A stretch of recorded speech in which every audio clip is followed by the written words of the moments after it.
ایک اہل حدیث بھائی میرے پاس آیا اور کہنے لگا، ہزاروی صاحب، آپ رکوع جاتے وقت، رکوع سر اٹھاتے وقت رفع یدین کیوں نہیں کرتے؟ آپ تو حدیث رسول کے منکر ہو۔ میں نے کہا میں کون سی حدیث کا منکر ہوں؟ کہتا ہے وائل بن حجر والی حدیث کے منکر ہوں۔ میں نے کہا کیا ہے وائل بن حجر والی حدیث کے اندر؟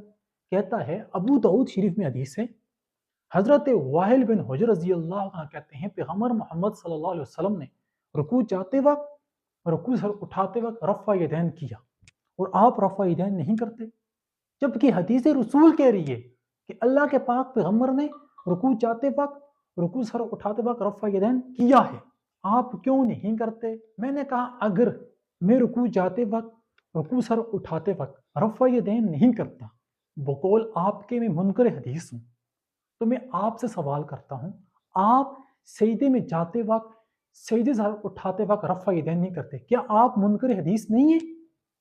کہتا کیا مطلب؟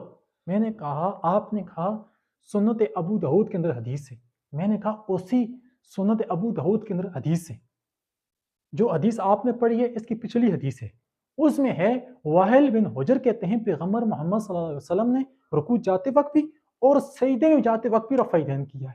میں نے کہا اس حدیث کو آپ کیوں نہیں مانتے؟ ادھوری حدیث آپ کیوں مانتے ہیں؟ اب خاموش، کوئی جواب نہیں اس کے پاس۔ کیوں جواب نہیں؟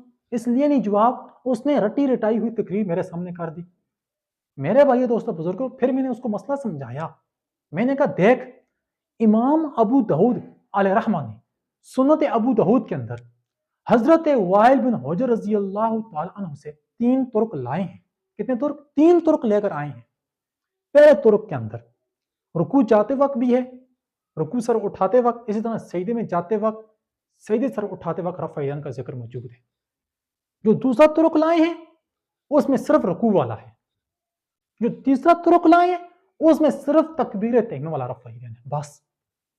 میں نے کہا اگر امام ابو داؤد کی ترتیب کو لیا جائے تو حضرت واہل بن حجر رضی اللہ عنہ کی جو آمد تھی پہلی، اس میں رکوع والا بھی ہے، سجود والا بھی ہے۔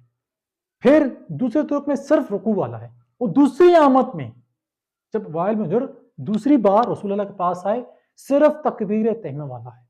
میں نے کہا واہل بن حجر کی جو حدیث ابو داؤد میں ہے، جو تمام طرق موجود ہیں، اس سے تو رفع یدین منسوخ ثابت ہوتا ہے۔ دیکھیں کتنی بہترین ترتیب ہے، پہلے رکوع والا بھی رفع یدین تھا، سجود والا بھی تھا، پھر رفع یدین ختم ہوتا گیا، یعنی منسوخ ہوتا گیا، سجدوں والا منسوخ ہوا، پھر رکوع والا منسوخ ہوا، صرف تکبیر تحریمہ والا رہ گیا۔ یہی استدلال میں کر رہا ہوں واہل بن حجر حدیث سے، اور یہی ثابت ہو رہا ہے۔ آپ خود کھول کے دیکھ لیں، اگر آپ کو میری بات پہ یقین نہیں آتا، آپ سنن ابو داؤد کھولیں، اس کے اندر دیکھ لیں۔ پہلا طرق سجدوں والا بھی ہے، رکوع والا بھی ہے، دوسرا طرق میں صرف رکوع والا ہے، اور تیسرے طرق میں صرف تکبیر تحریمہ ہے۔ کھولیں ابو داؤد شریف بھائی، تو الحمدللہ اہل سنت والجماعت علماء احناف کی نماز محمد صلی اللہ علیہ وسلم کی نماز والی ہے، اور واہل بن حجر کے حدیث پر ہمارا عمل ہے۔ میں نے کہا اگر تم یہ کہتے ہو سجدوں والا رفع یدین منسوخ ہے، ہم کہتے ہیں رکوع والا بھی منسوخ ہے، پھر تم کہتے ہو رکوع والا کب منسوخ ہوا، ہمیں تاریخ ڈیٹ بتاؤ، تو پھر ہم کہتے ہیں سجدوں والا کب منسوخ ہوا، تاریخ ڈیٹ بتائیں۔ تو وہاں پر آپ کی تاریخ اور ڈیٹ نہیں بتا سکتے، جب نہیں بتا سکتے ہم سے مطالبہ کیوں؟ اور سن، تمہارا شیخ البانی جس کو تم محدث اعظم کہتے ہو، وہ اپنی کتاب نماز نبوی میں لکھتا ہے کہ سجدے میں رفع یدین کرنا پیغمبر محمد صلی اللہ علیہ وسلم کے 10 صحابہ کرام سے ثابت ہے، اور کہتا ہے کبھی کبھار سجدے میں رفع یدین کر لیا کرو۔ میں نے کہا تمہارا البانی تو کہتا ہے سجدے میں رفع یدین ثابت بھی ہے، اور 10 صحابہ کرام سے ثابت بھی ہے، اور کبھی کبھار کر بھی لیا کرو، تمہیں ترغیب دے رہا ہے۔ میں نے کہا اگر تم سجدے کے اندر رفع یدین نہ کر کے منکر حدیث نہیں بنتے، تو رکوع میں جاتے وقت رفع یدین نہ کر کے منکر حدیث میں بھی نہیں بن جاتا۔ جو جواب تمہارا سجدوں والا ہوگا وہی جواب میرا رکوع والا ہوگا، بات ختم ہے۔ اب ہر کسی کے پاس اتنا تو کامن سینس موجود ہے نا بھائی، کتنا بہترین مسئلہ میں نے آپ کو سمجھا دیا، صرف سنن ابو داؤد سے، صرف وائل بن حجر کی حدیث سے۔ اب انشاءاللہ اب آپ کو کوئی بھی اس سے ڈاؤٹ نہیں ہوگا، کیونکہ وائل بن حجر حدیث سے بالکل کلیئر ہو رہا ہے، رفع یدین کی بالکل منسوخ ہو رہا ہے، کلیئر ہو رہا ہے۔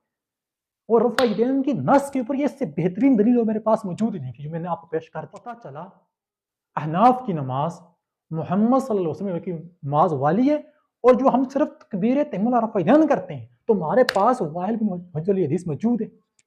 میں نے کوئی اور حدیث پیش بھی نہیں کی، صرف واحل بن حجر علی حدیث ہی لی ہے جس سے الحمدللہ رفع یدین کا نص ہونا ثابت ہوتا ہے.